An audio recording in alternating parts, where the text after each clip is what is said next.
Assalamualaikum warahmatullahi wabarakatuh. Saya Risa Rindiani. Saya Rinda Fatmalasari. Saya Rini. Saya Laviani. Saya Bayu. Saya Luki. Di sini kita akan menjelaskan sedikitnya mengenai tentang morfologi. Jadi teman-teman, morfologi itu adalah ilmu yang membahas mengenai tentang seluk-beluk bentuk kata. Jadi morfologi itu bentuk kata. Selanjutnya, Dan kata morfologi berasal dari kata morfologi. Kata morfologi berasal dari bahasa Yunani, morphe yang digabungkan dengan logos. Morphe artinya bentuk dan logos artinya ilmu. Berikut saya akan menyajikan pengertian morfologi menurut para ahli. Menurut Ramlan 1987, morfologi adalah ilmu bahasa yang mempelajari seluk-beluk kata serta fungsi perubahan bentuk kata itu, baik fungsi gramatikal maupun fungsi semantik. Dan menurut Krida Laksana 1993, morfologi adalah bidang linguistik yang mempelajari morfem dan kombinasi-kombinasinya, bagian dari struktur bahasa yang mencakup kata dan bagian-bagian kata, yakni morfem. Izin melanjutkan, menurut Kerap pada tahun 1984, morfologi adalah suatu tata bahasa yang membicarakan bentuk kata. Yang selanjutnya, morfologi dan ilmu kebahasaan lain. Sebagai ilmu yang mengambil salah satu bagian dari kebahasaan, tentu saja morfologi mempunyai hubungan dengan ilmu kebahasaan lainnya, seperti dengan leksikologi, dengan leksikografi, dengan etimologi, dengan filologi. baik, selanjutnya kita akan membahas mengenai ruang lingkup morfologi. Di antaranya ada morfem. Jadi morfem itu berasal dari kata morphe yang berarti bentuk kata dan ema yang berarti membedakan arti.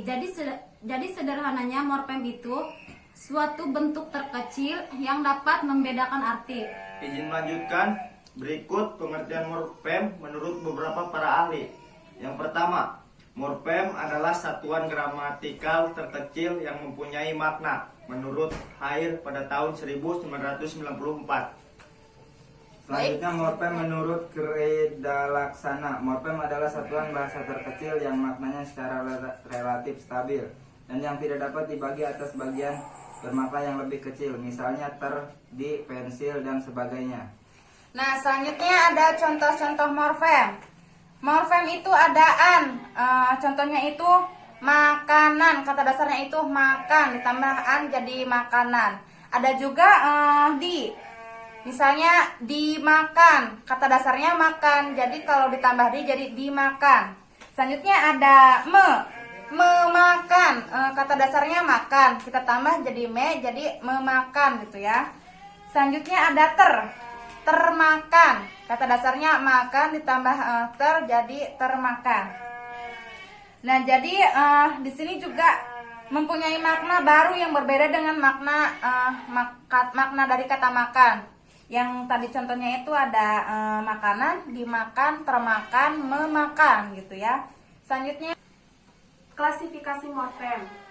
Ditinjau dari segi bentuknya, morfem dapat dibedakan menjadi dua, yaitu yang ke satu morfem bebas. Morfem bebas adalah morfem yang dapat berdiri sendiri dan mempunyai arti tanpa harus dihubungkan dengan morfem lain.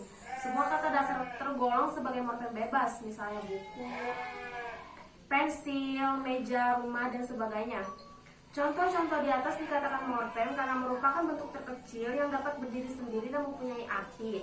Apabila bentuk itu kita pecah lagi, sehingga menjadi buku, meja, pensil, rumah, dan seterusnya, maka bentuk bu dan bentuk ku tidak mempunyai arti. Dengan demikian, bentuk buku, meja, pensil, dan rumah dapat dipecah lagi. Bentuk tidak dapat dipecah lagi. Bentuk yang demikian itulah yang disebut morfem bebas. Dan yang kedua itu ada morfem terikat. Morfem terikat adalah morfem yang tidak dapat berdiri sendiri dan tidak mempunyai arti. Makna morfem terikat baru jelas setelah morfem itu dihubungkan dengan morfem yang lain. Semua imbuhan atau awalan, sisipan, akhiran, serta kombinasi awalan dan akhiran tergolong sebagai morfem terikat. Selain itu, unsur-unsur kecil seperti partikel ku, la, ka, dan bentuk lain yang tidak dapat berdiri sendiri juga tergolong dalam morfem terikat.